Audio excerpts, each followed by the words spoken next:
Indices, ठीक है। तो इसमें स्टैंडर्ड एंड पुअर इंडेक्स जो है that is value weighted index, और ये फ्री फ्लोट शेयर्स पे बेस करता है। फ्री फ्लोट शेयर्स क्या है? Free float shares basically are the shares जो कि एक्टिवली मार्केट में ट्रेड होते हैं, ठीक है। तो अगेन ये जो हमारे ये जो फ्री फ्लोट हमारा स्ट्रेटजी है, मार्केट वैल्यू स्ट्रेटजी है, इसमें जो बड़ी कंपनीज है इनका वेट ज्यादा होता है, ठीक है। और जो हमारे पास जो है वो प्राइस वेटेड इंडेक्स होता है, उसमें क्या है, उसमें प्राइस का वेट उस तरह से, जिसकी ज्यादा प्राइस है उसका उसकी प्राइस का वेट उस तरह से जो है वो ज्यादा होता है, ठीक है। से हमारे पास जो है वो नस्दक है, नस्दक कंपोजिट इंडेक्स है, ठीक है। It is basically value weighted index, ठीक है। इसमें जितनी भी कंपनीज हैं जो कि लिस्टेड है नस्दक पे, national association of stock dealers automated question, ये नस्दक जो है ये ऑनलाइन मार्केट है, ठीक है। नस्दक पे जितनी भी कंपनीज लिस्टेड हैं तो ये उन सब को अकाउंट फॉर उस तरह से जो है वो करती है। तो ये ओवर द काउंटर मार्केट है हमारी, over the counter dealer market. Over the counter market वो मार्केट होती है जिसकी फिजिकल प्रेजेंस नहीं होती, जो कि टोटली स्कैटर्ड या टोटली ऑनलाइन उस तरह से जो है वो होती है। यहाँ पे डीलर्स अवेलेबल होते हैं। डीलर्स क्या करते हैं? They tell you the bid price and they also tell you the ask price, ठीक है। तो बिड और आस्क का जो डिफरेंस होता है वो स्प्रेड की सूरत में डीलर का कमीशन होता है। और अगर आप सिंपली पाकिस्तानी स्टॉक मार्केट में भी देखें तो आपको क्या है, आपको यहाँ पे ये बिड और आस्क मिल रहा होता है, ठीक है। अब एक तो मार्केट रेगुलर मार्केट चल रही है, रेगुलर मार्केट के अलावा अगर आप किसी डीलर के पास जाएं तो इस टाइम डीलर जो है, dealer is ready to purchase this specific stock PTC का 13.11 पे वो परचेज करने के लिए रेडी है, और 13.14 पे वो सेल करने के लिए उस तरह से जो है वो रेडी है। बिड वॉल्यूम जो है दैट इज 8,000, आस्क वॉल्यूम जो है दैट इज 1,12,000। मतलब यहाँ पे बेचने के का जो वॉल्यूम है वो कम है, और आस्क का वॉल्यूम उस तरह से क्या है, आस्क का वॉल्यूम जो है वो ज्यादा है, ठीक हो गया। तो ये डीलर्स मार्केट भी साथ साथ हमारे उस तरह से जो है वो चल रही होती है। तो नस्डक जो है ये सबसे बड़ी मार्केट है ऑनलाइन, ठीक है। और यहाँ पे भी आप जो है वो स्टॉक्स को उस तरह से ट्रेड कर सकते हैं, और नस्डक का अपना इंडेक्स उस तरह से जो है वो है जी, ठीक है। दूसरे कंट्रीज में भी इंडेक्सेस हैं, लाइक यूके में, यूनाइटेड किंगडम में एफटीएससी 100 इंडेक्स है, एफटीएससी 200 इंडेक्स भी है इनका।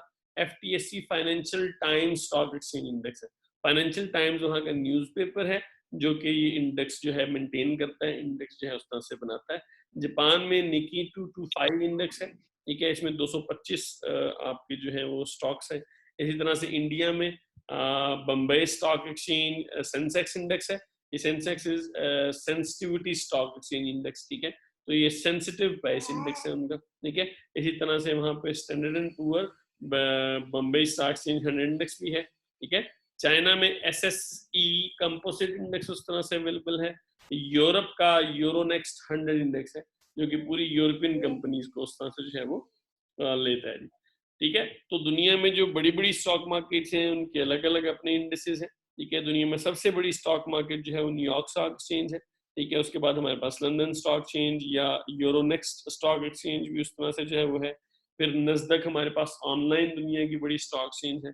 फिर टीएमएक्स जो है वो कनाडा की स्टॉक एक्सचेंज है। एशिया में अगर हम देखें या अपने एरिया में देखें तो यहाँ पे हमारे पास चाइना और जापान की स्टॉक एक्सचेंजेस काफी उस तरह से जो है वो बड़ी है, ठीक है। फिर उसके बाद जो है वो इंडिया की स्टॉक एक्सचेंज भी काफी एक बड़ा बल्क उस तरह से जो है वो रखती है, ठीक हो गया। ये मुख्तलिफ स्टॉक मार्केट की मार्केट कैपिटलाइजेशन है, ठीक है। न्यूयॉर्क स्टॉक एक्सचेंज सबसे बड़ी है, फिर नस्दक की बारी है, फिर जापान स्टॉक एक्सचेंज है, फिर अगेन इसी तरह से शंघाई स्टॉक एक्सचेंज है, फिर हांगकांग स्टॉक एक्सचेंज है, फिर यूरोनेक्स्ट है, फिर लंदन स्टॉक एक्सचेंज है, ठीक है।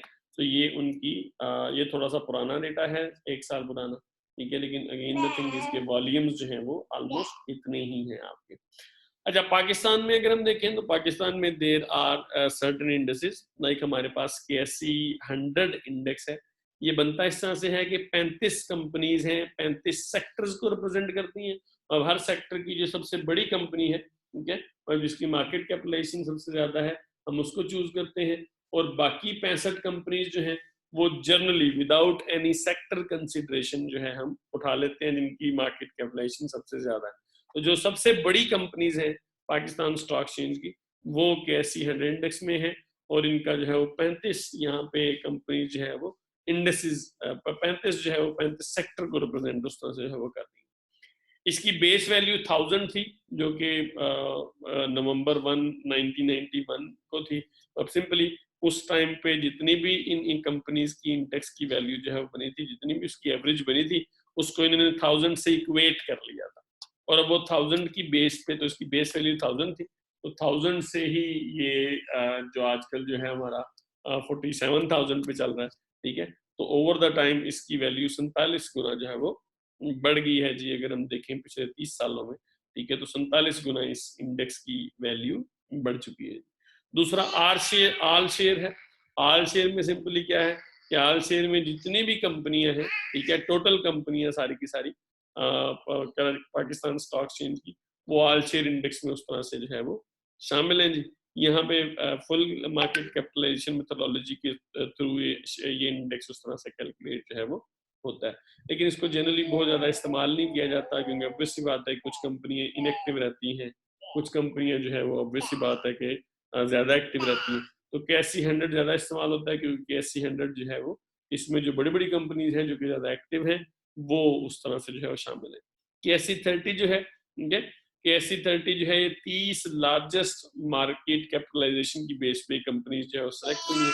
मतलब ये सबसे बड़ी 30 कंपनीज हैं पाकिस्तान स्टॉक एक्सचेंज की, ठीक है, और ये मोस्ट लिक्विड कंपनीज है, ठीक है। तो ये जून 2005 में उस तरह से जो है वो कंस्ट्रक्ट हुआ था, और उसकी बेस वैल्यू उस टाइम जो है वो 10,000 थी। ये नीचे मैंने लिंक दिए हुए, आप जो है इनकी डिटेल में यू कैन सी कि कौन सा इंडेक्स जो है वो कैसे बना है, ठीक है। तो इसका डिटेल में अगेन आप जो है इस सिर्फ लिंक को क्लिक करेंगे तो आपके पास ये सारे का सारा आ जाएगा जी। ये फ्री फ्लोट की बेस पे है, कितने शेयर्स हैं, कौन से शेयर्स हैं, और ये सारे के सारे मामला जो है इसकी सारी मेथोडोलॉजी को, कितने सेक्टर्स हैं, ठीक है। इन सेक्टर्स की बेस पे फिर चूज करते हैं, और आपके पास क्या है, आपके पास ये सारी यहाँ पे मेथोडोलॉजी है जी।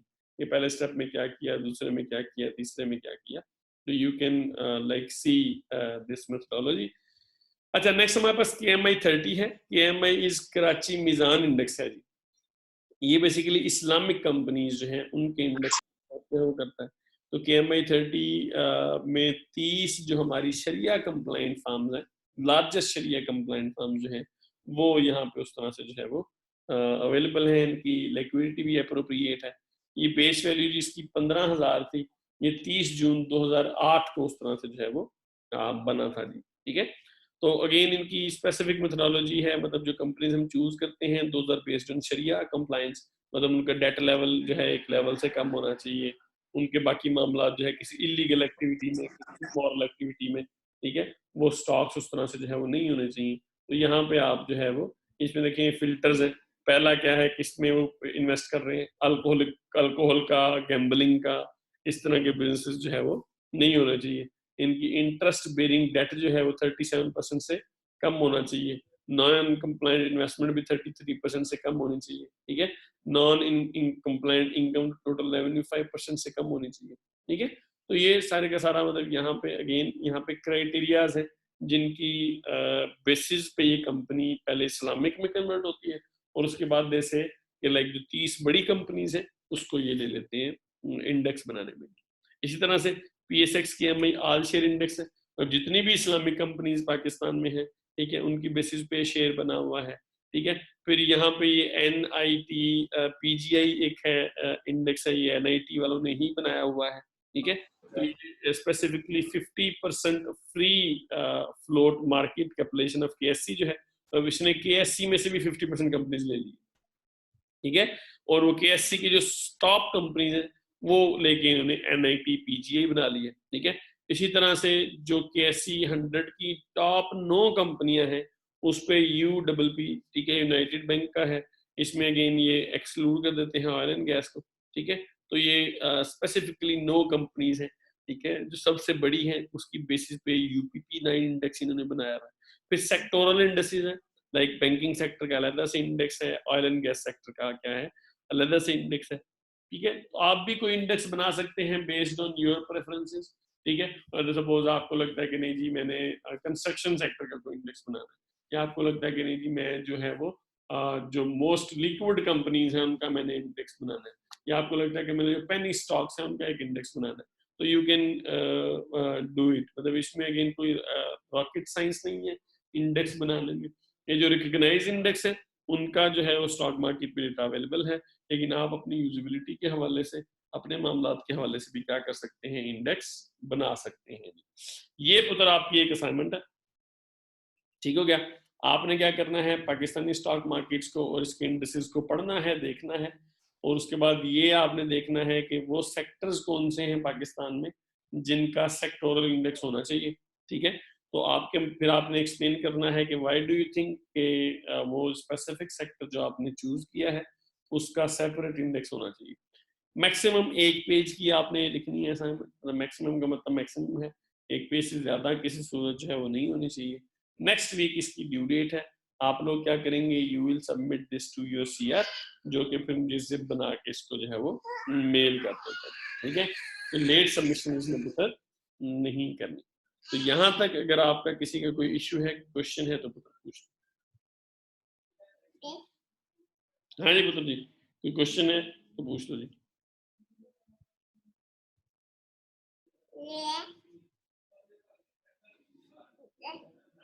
Any questions?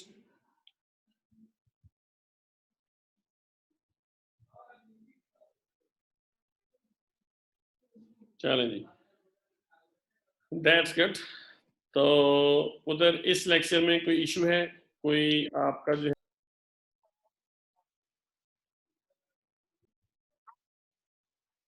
अच्छा नेक्स्ट जो टॉपिक हम देखने जा रहे हैं उधर, that is functioning of securities market, ठीक है।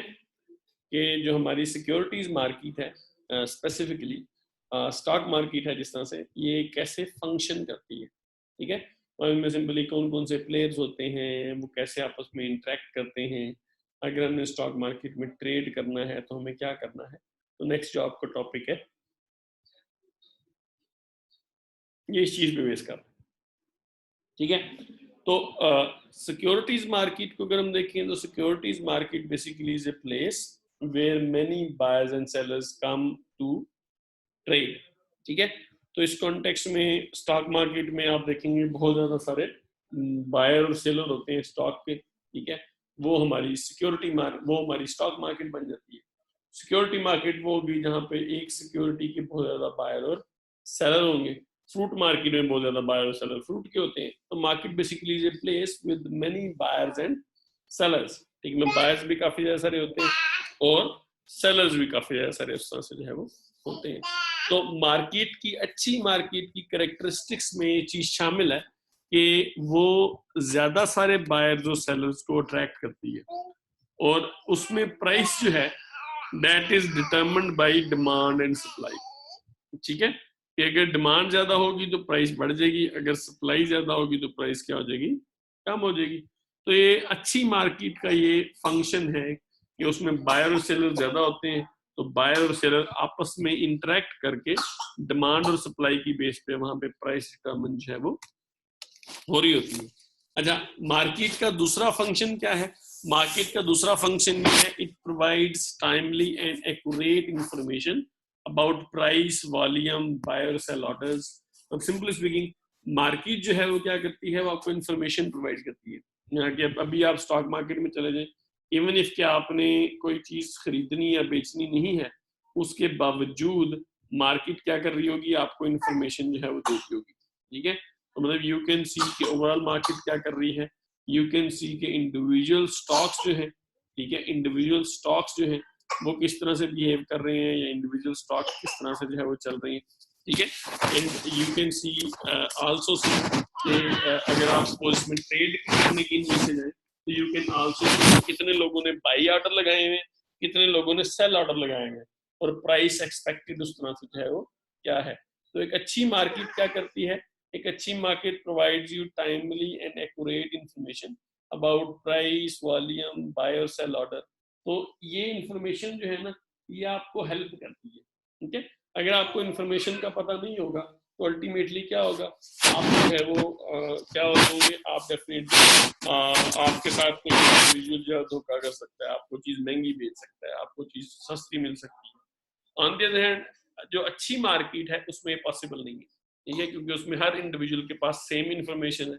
कोई भी इंडिविजुअल वेबसाइट खोले उसके पास जो इन्फॉर्मेशन जो है वो आ जाएगी, ठीक है, तो कोई भी इंडिविजुअल इसको जो है वो एक्सेस कर सकता है, ठीक है।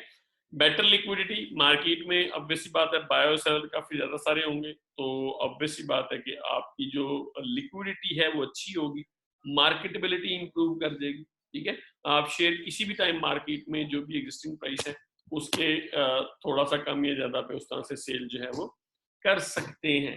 तो इसमें ना प्राइस कंटिन्यू रहती है, मतलब मार्केट में ना डेप्थ होती है कि मार्केट जो है वो किसी किस्म का भी शॉक जो है ना वो बड़े सुकून से एब्जॉर्ब कर लेती है, ठीक हो गया।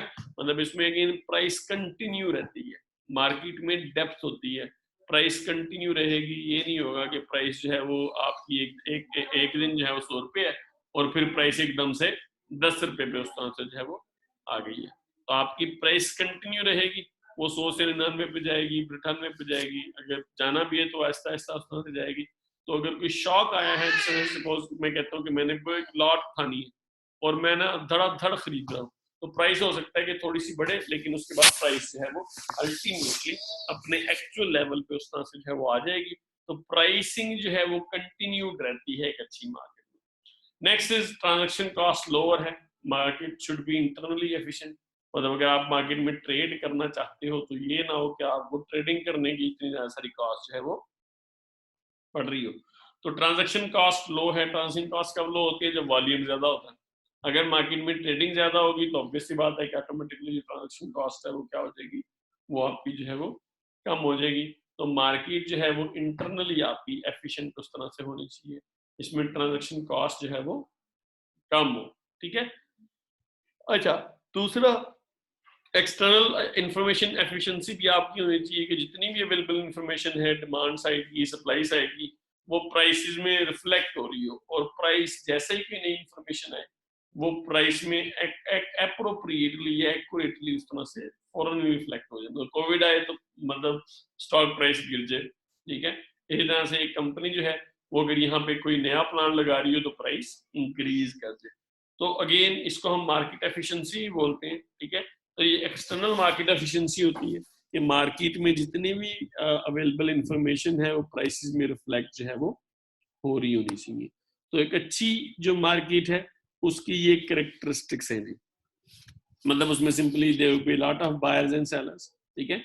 There market would provide timely and accurate information, ठीक है। Market would have a liquidity and price continuity, ठीक है। Market will have lower transaction cost. इसी तरह से all available information is appropriately reflected in the market prices जी, ठीक हो गया। अच्छा, तो ये आपकी मार्केट की क्या है, ये आपकी मार्केट की कैरेक्टरिस्टिक्स हैं। फिर हमारे पास दो किस्म की मार्केट्स हैं। एक हमारे पास प्राइमरी मार्केट है। प्राइमरी मार्केट में क्या है कि प्राइमरी मार्केट में नई सिक्योरिटीज इशू होती हैं जी, ठीक है। तो अगर नई सिक्योरिटी का मतलब ये है कि इससे पहले वो सिक्योरिटी मार्केट में एग्जिस्ट नहीं करती, ठीक है।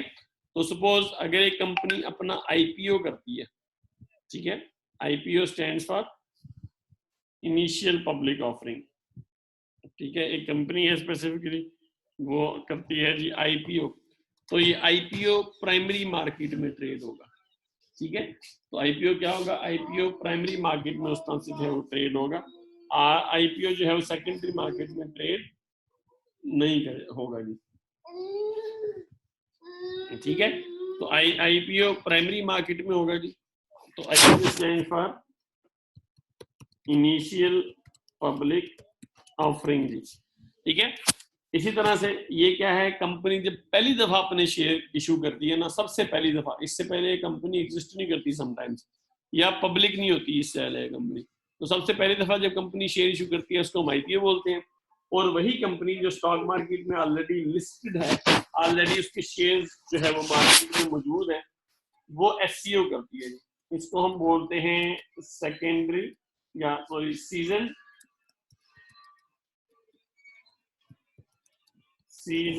इक्विटी ऑफरिंग, ठीक हो गया। अब ये आईपीओ एससीओ दोनों, आईपीओ भी और एससीओ भी, ये दोनों क्या है, ये दोनों प्राइमरी मार्केट में इशू होते हैं।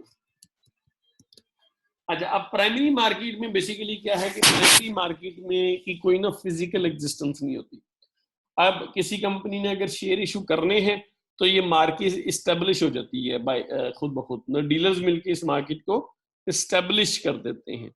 तो प्राइमरी मार्केट में हम कंपनी से इन्वेस्टर को शेयर बेचते हैं, ठीक है। मैं इन्वेस्टर हूं, तो कंपनी अगर शेयर बेच रही है तो कंपनी मुझे वो शेयर बेचेगी।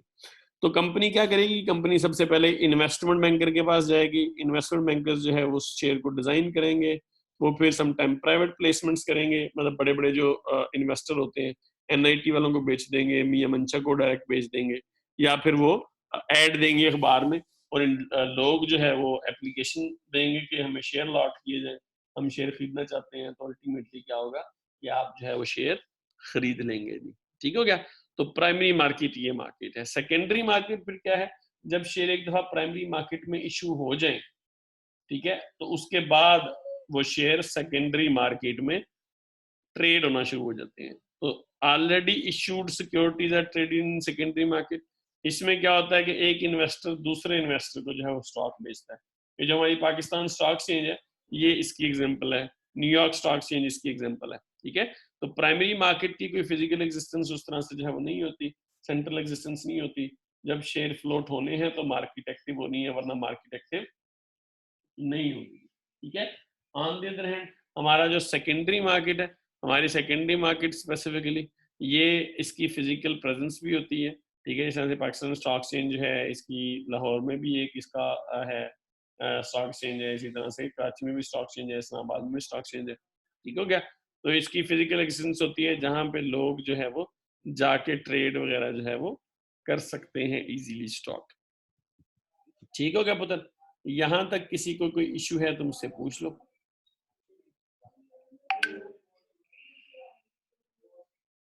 स्लाइड शेयर कर देता हूँ जी मैं। हाँ जी बच्चों, कोई मसला है, कोई क्वेश्चन है तो वो आप पूछ लो, इसको एक दफा देख लो जी 2 मिनट के लिए।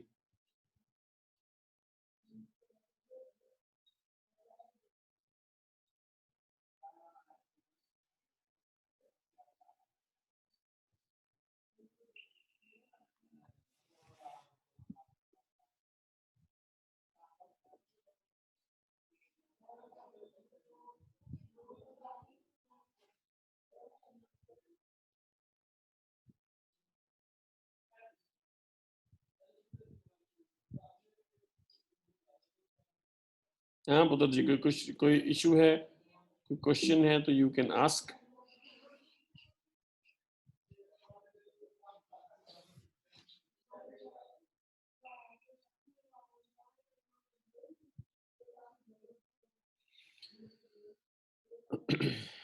चलो जी, सीम्स के कोई क्वेश्चन आपका जो है वो नहीं है। चले आजा, तो सबसे पहले वही डिस्कस कि what it is meant by going public और डूइंग आईपीओ, ठीक है।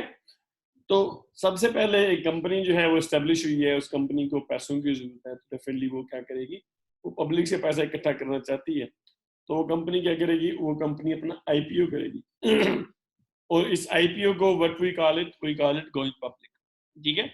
तो selling securities to public to raise funds is called going public. इसमें कंपनी जब पहली दफा शेयर इशू करती है तो उसे हम इनिशियल पब्लिक ऑफरिंग बोलते हैं, आईपीओ, ठीक है। तो company issuing shares for the very first time. जो सबसीक्वेंट जितनी बार भी कंपनी शेयर इशू करेगी वो हमारे सीजन इक्विटी ऑफरिंग होगी, ठीक है, एससीओ, ठीक है। जितनी बार भी शेयर जो है वो इस तरह से इशू हो, तो होता क्या है कि मोस्टली इन्वेस्टमेंट बैंकर जो है ये अंडर राइट करते हैं इन इश्यूज को। तो कंपनी की डेफिनेटली एक्सपर्टीज नहीं है, कंपनी को एज सच शेयर इशू करने जो है वो नहीं आते, या कंपनी ने कभी कभी क्योंकि शेयर इशू करने हैं तो कंपनी एक स्पेशलाइज्ड बैंकर के पास जाती है जो कि इन्वेस्टमेंट बैंकर कहलाते हैं, ठीक है। पाकिस्तान में जेएस इन्वेस्टमेंट बैंक है, पाकिस्तान में आरिफ हबीब इन्वेस्टमेंट बैंक, तो इनका काम ही ये शेयर इशू कराना होता है। तो कंपनी उनके पास जाके गाइडेंस लेती है कि जी हम शेयर इशू करना चाह रहे हैं, हमें बताएं मार्केट की कंडीशन बताएं, हमें बताएं कितने का शेयर जो है हमारा बिक सकता है। तो वो क्या करेंगे, वो ऑब्वियस सी बात है कि ये शेयर इशू को डिजाइन करेंगे, ठीक है। तो सबसे पहले एडवाइस देंगे, प्राइस क्या होनी चाहिए, टर्म क्या होनी चाहिए, किन बेसिस पे आपने जो है वो शेयर इशू करने हैं।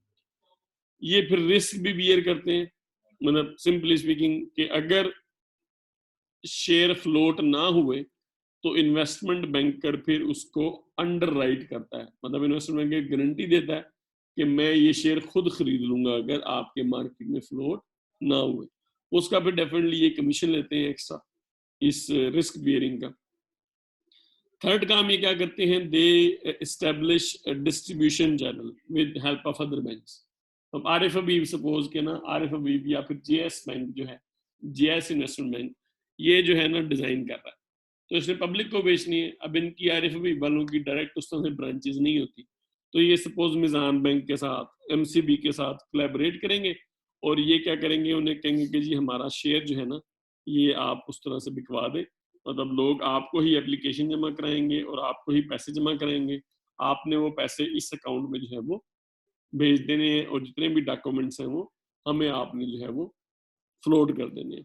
तो इन्वेस्टमेंट बैंकर ठीक है क्या करता है, ये डिस्ट्रीब्यूशन चैनल भी सेटअप करता है, ठीक है, जिससे ये इंश्योर करता है कि शेयर्स फ्लोट हो जाए। तो इन्वेस्टमेंट बैंकर के तीन काम है, ये एडवाइस करेगा और अपने चार्जेस लेगा, ये अंडरराइट करेगा या रिस्क बियरिंग करेगा, ठीक है, मतलब ये अगर शेयर ना बिके तो ये खरीद लेगा, ठीक है।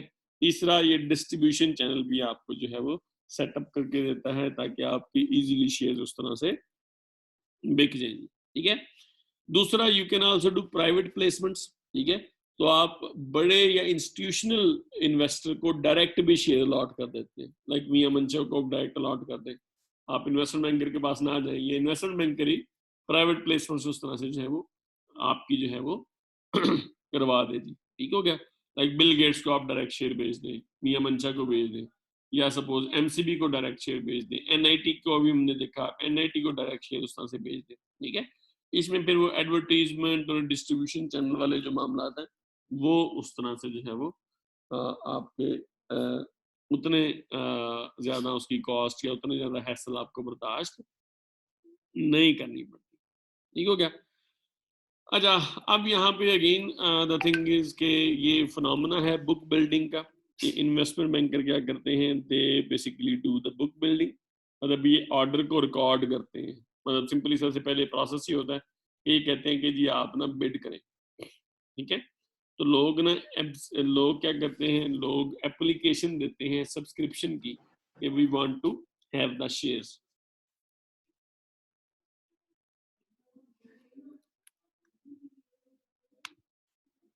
ठीक हो गया।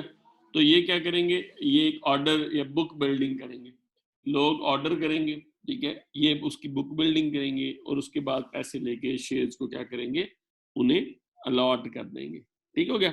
अच्छा, अब जनरली ये कहा जाता है कि investment banker do under pricing.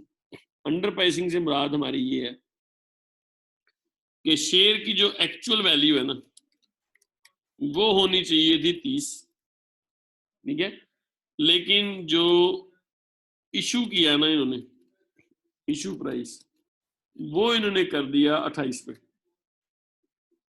अब इससे ऑब्वियस सी बात है कि कंपनी को थोड़ा नुकसान हो रहा होता है, कंपनी 30 रुपए की चीज 28 की दे रही होती है, कंपनी 30 रुपए इकट्ठे कर सकती थी, कंपनी के पास सिर्फ 28 आते हैं, ठीक है, तो इसको हम अंडर प्राइसिंग बोलते हैं। अब अंडर प्राइसिंग क्यों होती है, इसकी ना काफी ज्यादा सारी रीजन है। एक तो मोमेंटम क्रिएट करने के लिए अंडर प्राइसिंग होती है, अब मार्केट में भी चीज आपको 30 की मिल रही है, ये भी आपको 30 की दे रहे हैं, तो why should you buy this, आप मार्केट से 30 की खरीद लेंगे। दूसरी चीज ऑब्वियस सी बात है कि इन्वेस्टमेंट बैंकर का क्योंकि ये काम होता है, हम इन्वेस्टमेंट बैंकर ने एक कंपनी के शेयर इशू करने हैं, फिर दूसरी करने हैं, फिर तीसरी करने हैं, तो investment banker wants to show to the investor कि हमने आपको फायदा दिया है, हमने आपको चीज सस्ती जो है वो लेके दी है। तो हमारे पास ना एक एविडेंस है कि जैसे ही शेयर्स फ्लोट होते हैं उसके बाद वो शेयर्स जो है वो महंगे हो जाते हैं, क्योंकि इन्होंने उसकी अंडर प्राइसिंग जो है वो की होती है। तो ये अंडर प्राइसिंग का एक फिनोमेना है जो कि उस तरह से जो है वो आईपीओ के साथ काफी ज्यादा सारा है, क्योंकि आईपीओ जब पहली दफा मार्केट में फ्लोट हो रहा होता है तो डेफिनेटली नोबडी नोज कि इसकी प्राइस क्या है या क्या होनी चाहिए।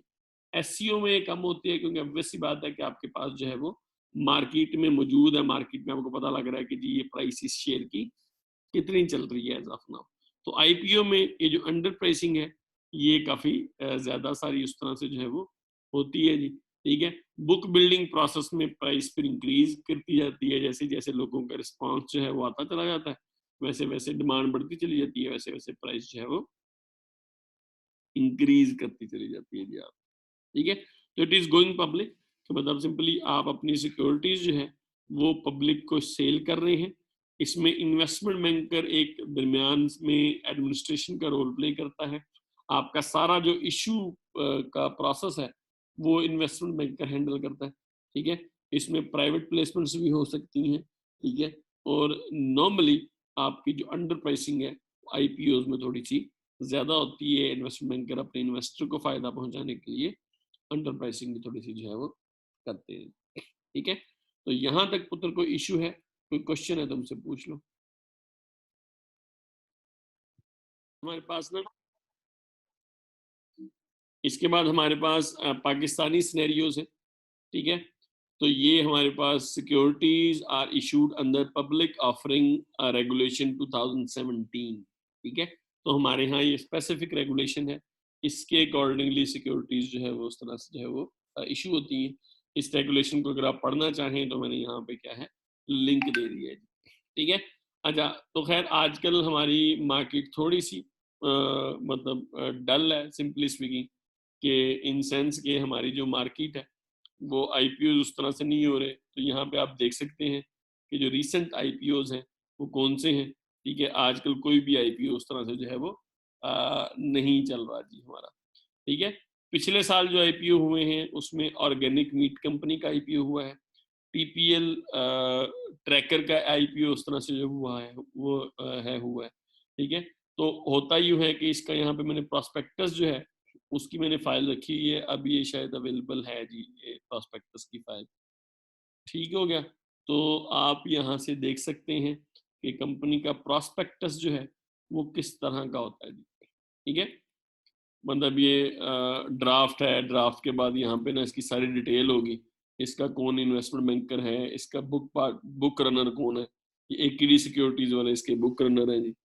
ठीक हो गया, ये अलाइड बैंक, अस्की बैंक, जेएस बैंक, एमसीबी, ये सारे के सारे इसके शेयर इशू जो है वो कर रहे होंगे। ठीक है, तो ये सारे के सारे 2020 का अभी रिसेंट हुआ है जी। इसमें कौन कौन इशू कर सकता है, इसके बिडर जो है वो कौन कौन से हैं। ठीक है, कौन सा एक्ट है, तो यहाँ पे सारी डिटेल होती है जी। ठीक है, इसकी इनिशियल बिड प्राइस भी यहाँ पे मौजूद होती है, बिड की अमाउंट, बिड मतलब ये सारे के सारे मामला यहाँ पे ना डिटेल से लिखे होते हैं जी। ठीक है, तो ये एग्जाम्पल के तौर पे है कि अगर आप देखना चाहें, ठीक है, तो आप जो है इसको देख सकते हैं जी। कितने शेयर, 10 रुपए का शेयर है जी। ठीक है, बिड अमाउंट 2 मिलियन रुपीज है, मिनिमम बिड साइज इतना जो है वो होना चाहिए। ठीक हो गया, तो आप इजीली इसको जो है वो डिटेल से भी देख सकते हैं अगर आपका दिल करे तो जी। ठीक हो गया, अच्छा इसी तरह से लाइक ये दूसरा है, इनका भी प्रॉस्पेक्टस जो है वो है अवेलेबल। ठीक है, 2019 में इंटरलूप का हुआ था। ठीक है, तो इंटरलूप का प्रॉस्पेक्टस ईआरएफबी ने किया था, इसकी गाइडलाइंस, इसका जो रिजल्ट्स है वो सारे के सारे जो है यहाँ पे आप देख सकते हैं। ये अगेन इसका बिजनेस रिकॉर्डर ने इसको रिपोर्ट भी किया था, तो वो चीज़ भी यहाँ पे अवेलेबल है जी।